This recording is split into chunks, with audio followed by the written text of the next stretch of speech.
त्याला काय म्हणतात वर्णमाला वर्णांचे प्रकार. आता असं हे तर आपण लहानपणी शिकलो. माहिती बंद करून द्या. तर सर्वात आधी आहे याच्यामध्ये स्वर, त्याच्यानंतर आहे स्वरादी, त्याच्यानंतर आहे व्यंजने म्हणजेच स्वरांत म्हणजेच परवर्ण, आणि त्याच्यानंतर आहे संयुक्त व्यंजने. सगळ्यात पहिलं बघू स्वर म्हणजे काय. ठीक आहे.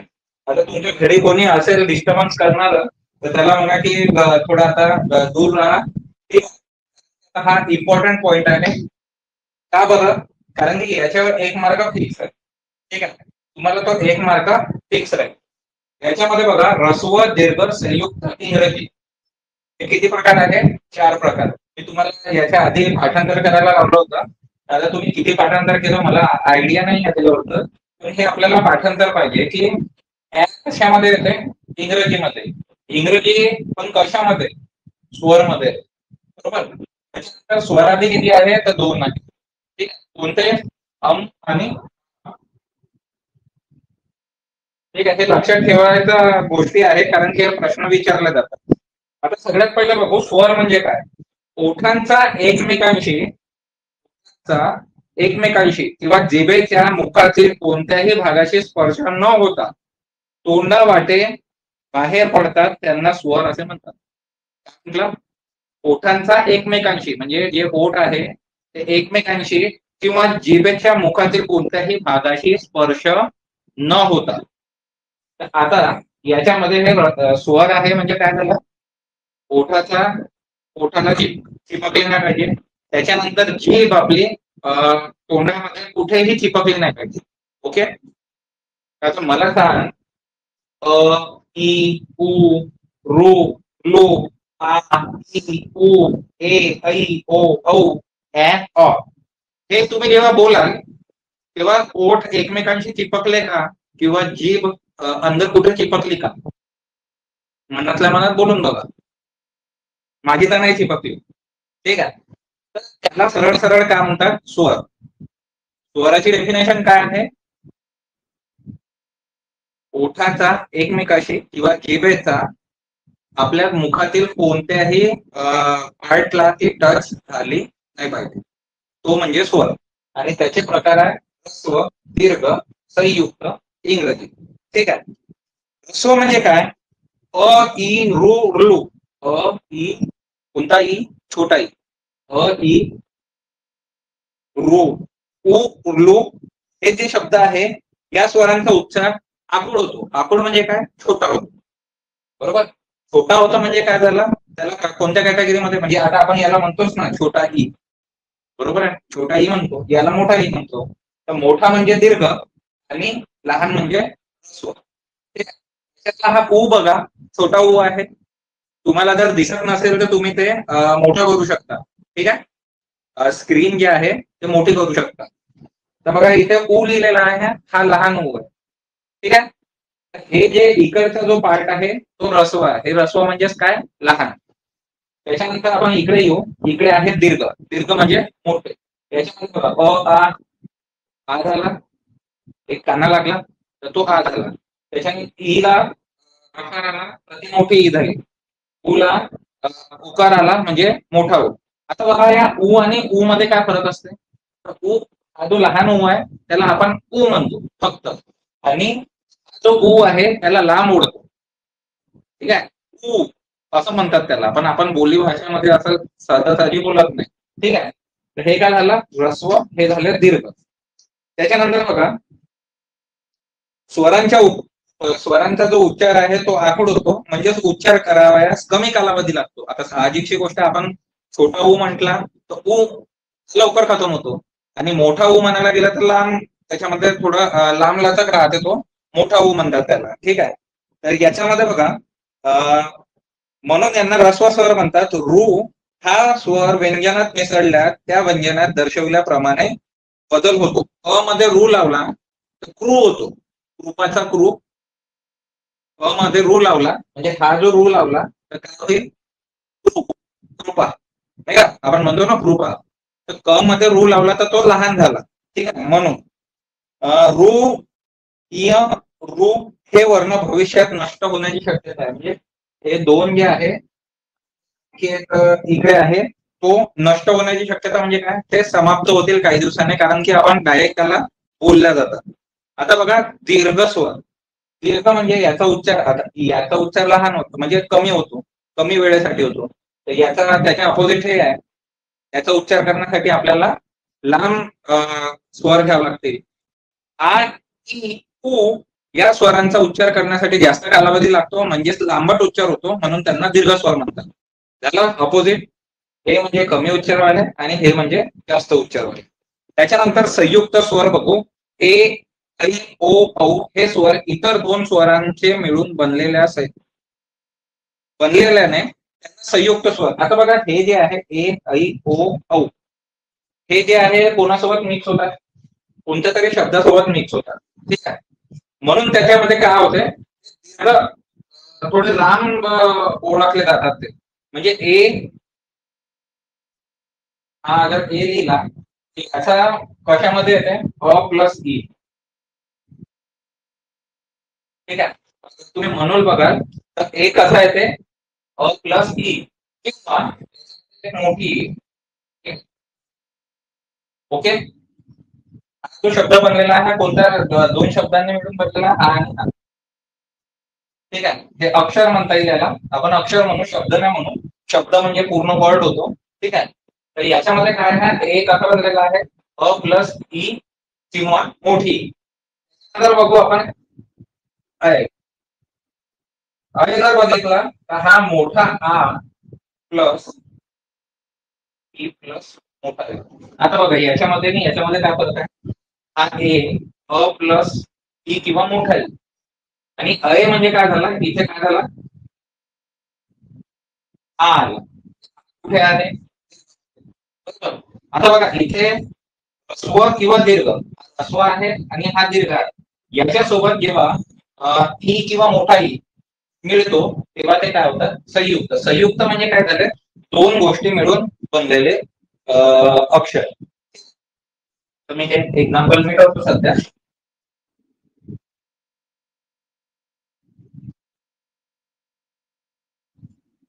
त्याच्यानंतर इंग्रजी स्वर अगर बघू तर ऍ आणि ऑ. ऍ आणि ऑ हे इंग्रजीतून मराठीत आलेले स्वर आहेत. ओके, आणि ऑ हे प्लस आहे इंग्रजी, म्हणून ऍ आणि ऑ. तर बघा आता आपण पहिले पुन्हा एकदा रीड करू. पुन्हा प्रांजल. प्रांजल आता आला असेल तर बघ, ह्रस्व म्हणजे काय, दीर्घ म्हणजे काय, मोठे. संयुक्त म्हणजे काय, जे दोन म्हणजे अक्षरांपासून बनलेले आहेत ते, आणि इंग्रजी म्हणजे जे इंग्रजीतून आपल्याकडे आलेले आहेत ते. ओके, आता बघा ह्रस्व मध्ये काय येईल, सगळे लहान, म्हणजे अ आला, अ चा मोठा रूप काय आहे, त्याला एक काना लागल्याबरोबर आ झाला. ई लहान आहे, याला एक आपला मोठा ई करायचा आहे तर वरून एक आपल्याला सर्कल द्यावं लागतं, बरोबर. त्याच्यानंतर उ, उ हा लहान आहे, त्याच्यामध्ये उकार मोठा, जे आपण लांब स्वर घेऊ तर हा मोठा होईल. रू लू, मगाशी सांगितलं हे विलुप्त होण्याचे म्हणजे हे संपतील काही दिवसात, काही दिवसामध्ये म्हणजे राहणार पण नाही याच्यामध्ये. ठीक आहे, आता बघा अगोदर तुम्हाला प्रश्न विचारला पोलीस भरतीमध्ये, ह्रस्व खालीलपैकी ह्रस्व अक्षर ओळखा, तुम्ही कोणत्या सांगू शकता, आणि उत्तर द्या का, माईक सुरू करून उत्तर द्या, म्हणजे मला माहित होईल की मी शिकवत आहे का कोणाला तरी शिकवत आहे, नाही तर माहित पडलं मी कोणाला शिकवून राहिलो तेच नाही माहिती. उत्तर काय राहील, इकडचे, बरोबर आहे. प्रीत, प्रांजल, प्रणय, स्व म्हणजे मोठे, संयुक्त मध्ये ए ए ओ औ, ए ऐ ओ औ. ठीक आहे, त्याच्यानंतर इंग्रजीवाले ऍ आणि ऑ असला, मिळून काय झाले, स्वर. स्वर म्हणजेच काय झालं,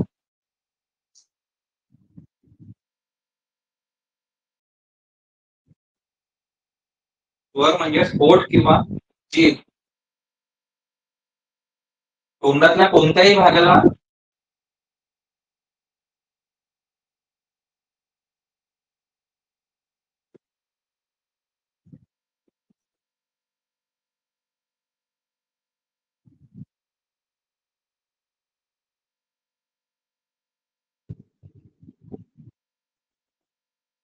कोणत्याही बदला ते ओठ किंवा ओठ तर एकामेकाला चिपकल, ओठ अंदर जाणार नाही, पण जीभ आपली जे आहे ते कुठेही टच नाही झाली पाहिजे, ते म्हणजे स्वर.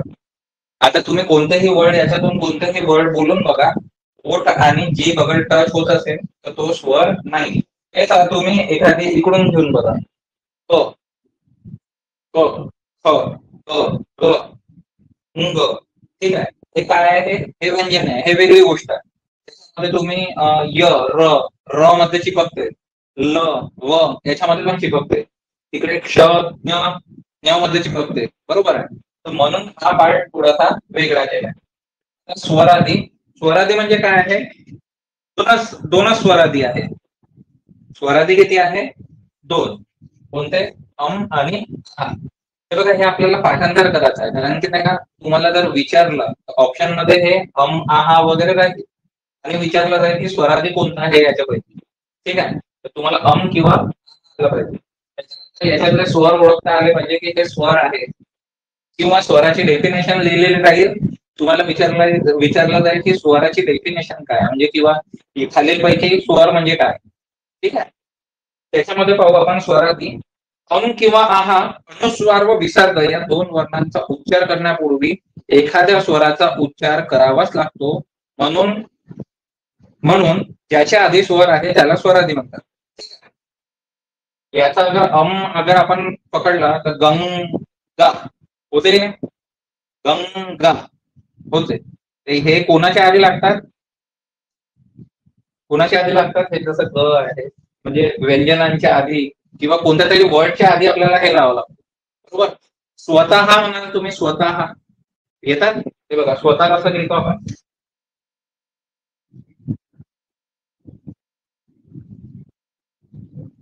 बरोबर. आणि हा तो आहा आहे, स्वतः बोलता येतं ना, स्वतः. तर त्याच्यामध्ये करतो आपण आहा.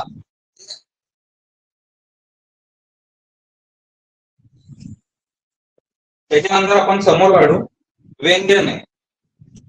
टोटल 34 आहे. हे किती आहे? 34. आपण मोजून बघू.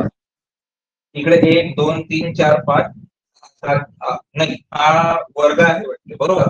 1 2 3 4 5 6 7 8 9 11 12 13 14 17 18 19 20 21 22 23 24 25 26 27 28 29 30 31 32 33 34, ठीक आहे. 34 आहे.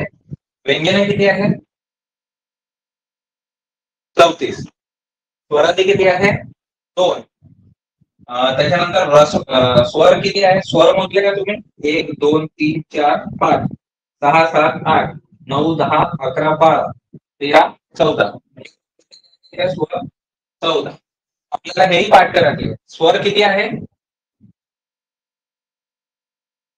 माईक ओपन करायचा आणि उत्तर द्यायचं, ठीक आहे. स्वर किती आहे? 14. स्वरादी किती आहे? 2. व्यंजन किती आहे? 34. संयुक्त व्यंजन किती आहे? 2. मी बोलता बोलता तुमच्याकडून पाठांतर करून घेईन, तुम्ही टेन्शन घेऊ नका. पण अगर जर का तुम्ही पाठांतर केलं असेल ना, तर म्हणजे हे लवकर होईल. आणि एखादी क्वेश्चन आला तुम्हाला याच्यामधून, तर तुमचं उत्तर फिक्स राहील, ठीक आहे. आता पाहू आपण याच्यामध्ये व्यंजन आहे. व्यंजन म्हणजेच काय? स्वरांत. स्वरांत म्हणजे काय? परवर्ण. हेही सुद्धा आपल्याला पाठ पाहिजे, कारण की जरूर नाही त्याच्यामध्ये व्यंजन विचारलं जाईल. प्रश्नामध्ये आलं परवर्ण, जणांना परवर्ण माहीतच नाही. परवर्ण म्हणजेच काय? व्यंजन. व्यंजन म्हणजेच काय? स्वरांत. स्वरांत म्हणजेच काय? व्यंजन. आपल्याला तोंडी पाठांतर करावं लागेल, ठीक आहे. आपण आता एक ट्रायल म्हणून पाठांतर करून घेऊ. व्यंजन म्हणजे स्वरांत. बोलत राहा मनातल्या मनात, अगर माईक जरी ओपन नाही आहे तरी बोलायचं. व्यंजन म्हणजे स्वरांत. स्वरांत म्हणजे परवर्ण. परवर्ण म्हणजे व्यंजन. व्यंजन म्हणजे स्वरांत. स्वरांत म्हणजे व्यंजन. व्यंजन म्हणजे परवर्ण. परवर्ण म्हणजे व्यंजन. हे 3 शब्द सगळे सारखेच आहे, त्याचा मिनिंगही सगळं सारखाच आहे, फक्त शब्द वेगळे वेगळे. व्यंजनेला काय म्हणतात? स्वरांत. स्वरांताला काय म्हणतात? परवर्ण. परवर्ण म्हणजेच काय? व्यंजन.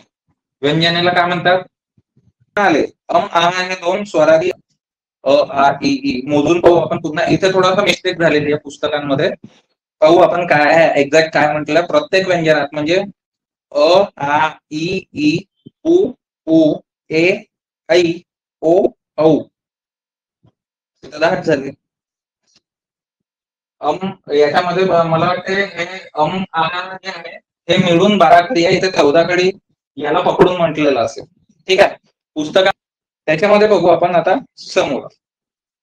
याच्यामध्ये स्पर्श व्यंजन हे मोजावर किती आहे इकडचंच मोजा. हे फक्त वर्ग आहे त्याचे. म्हणजे क च्या वर्गामध्ये क ख ग घ ङ. ठीक आहे. च छ ज झ आणि हा काय म्हणतात याला म्हणतात काय माहित आहे का सर? गट सोडून 25. हे सोडून 25 म्हणजे हे याचेच गट आहे. ठीक आहे. हे याचेच गट आहे. हे क गट मध्ये क ख ग घ इ याला काय म्हणतात माहित आहे का? हा त्र सारखा दिसतो. त्र सारखा पण हा त्र नाही आहे. ठीक आहे. हा त्र नाही आहे. हा बघा हा पंच म्हणतो ना आपण. पंच अंच जो अन्न लागलेला आहे ना पंच मध्ये अन्न लागलेला आहे बघा. प अ च म्हणजेच पंच. प प्लस अ प्लस अम प्लस च हा कशामध्ये येतो पंच. अन्न अन्न म्हटल्याबरोबर नाकातून व्हायब्रेशन होतो. नाकातून व्हायब्रेशन होणं म्हणजेच काय अनुनासिक. ठीक आहे. इ मध्ये पण नाकात व्हायब्रेशन होते. अं मध्ये पण नाकात व्हायब्रेशन होते. ण मध्ये पण नाकात व्हायब्रेशन होते. न मध्ये पण होते आणि म मध्ये पण. ओके. हे आपण आता समोर शिकू. पण हे जे गट आहे हे सर्व मिळून किती आहे टोटल 25. ठीक आहे. गट सोडून हा गट म्हणजे काय यांचे गट आहे. हा प दिसतोय का सगळ्यात खाली? हो सर. ठीक. या गट मध्ये कठोर जे आहे ते कोणते कोणते आहे क ख च छ ट ठ त थ प फ. मी आता पाठ कशासाठी करायला लावलं होतं दुपारी मी मेसेज टाकला होता. आता तुम्ही कालचा क्लास बघितला की नाही माहित नाही. कालच्या क्लासमध्ये मी याचं होमवर्क दिलं होतं. ठीक आहे. आता ते मुलांना म्हटलं होतं की तुमच्याकडे पुस्तकात त्याच्यातले फोटो काढून पाठवा. पण कोणी पाठवले. तर बघा कठोर मृदू आणि अनुनासिक हे किती गट आहे त्याच्यामध्ये 3.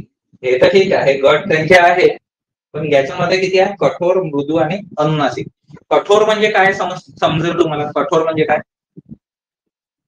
सर? ते थोडं हार्ड असते बोलायला. क ख ते आखरी लंब उच्चारायचे सर.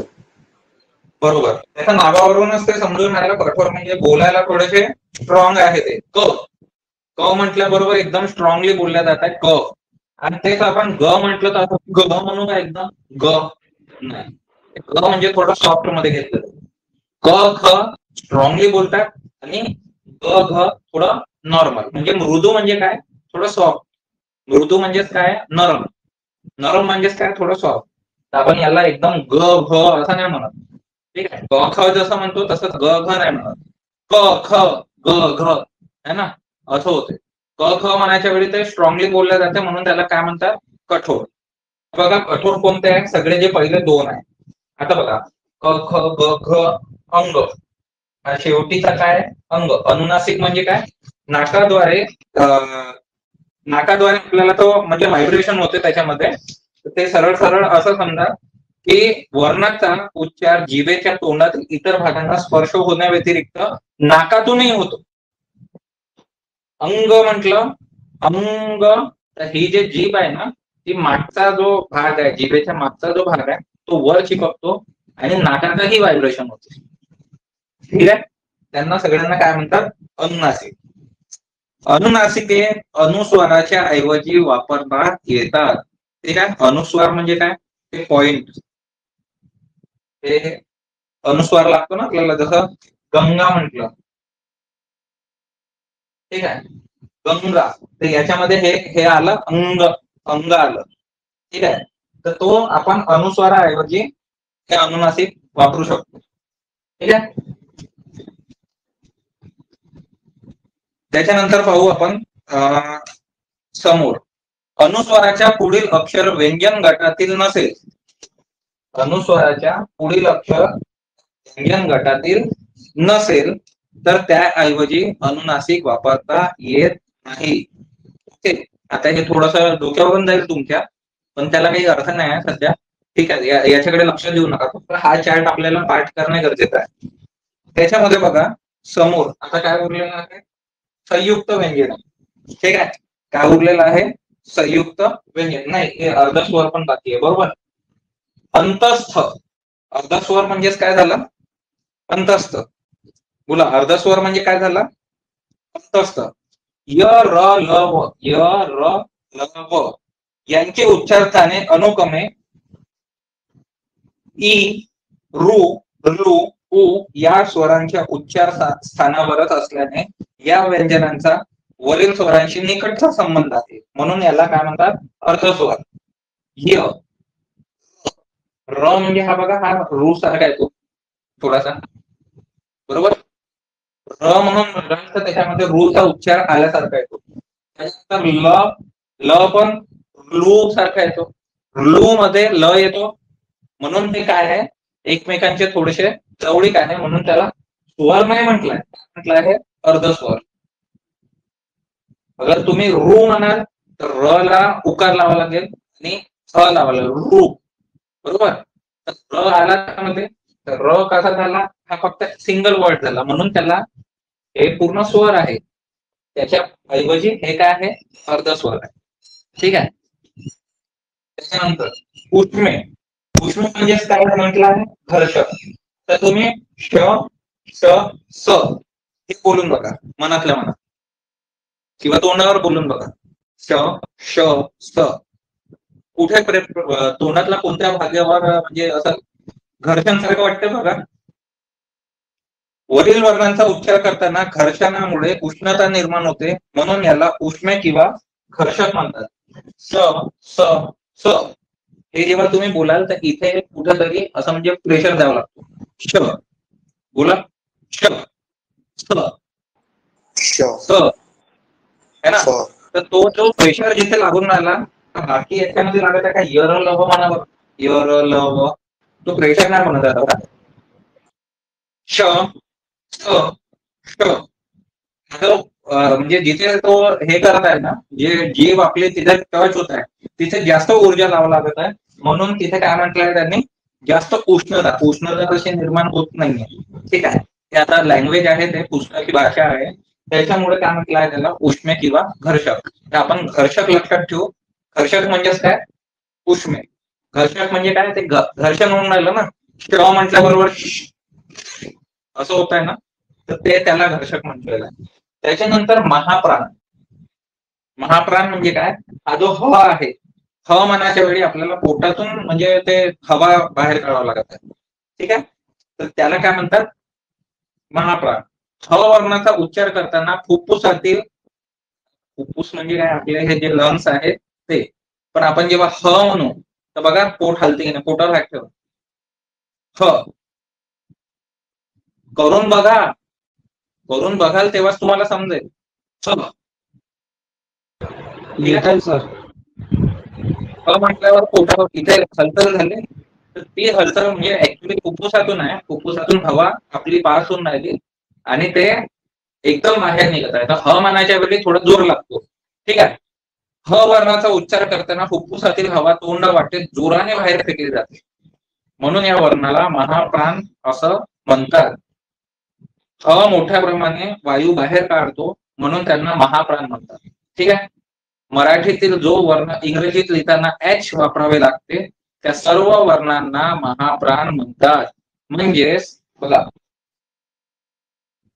क लिहायच्या वेळी आपण काय लिहितो, फक्त क, बरोबर, क लिहितो की नाही, पण आपण ख लिहायच्या वेळी काय लिहितो,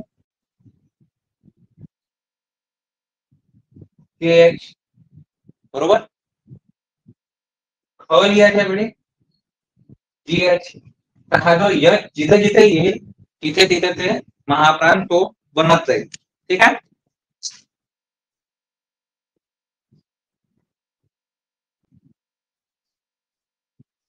याच्यानंतर द्रविडियन वर्ण पाहू आपण. द्रविडियन वर्ण त्याच्यातला कोण आहे तो ळ, बाळाचा ळ. हा मराठीतील स्वतंत्र वर्ण मानला जातो. याला आपण काय म्हणू शकतो? स्वतंत्र वर्ण.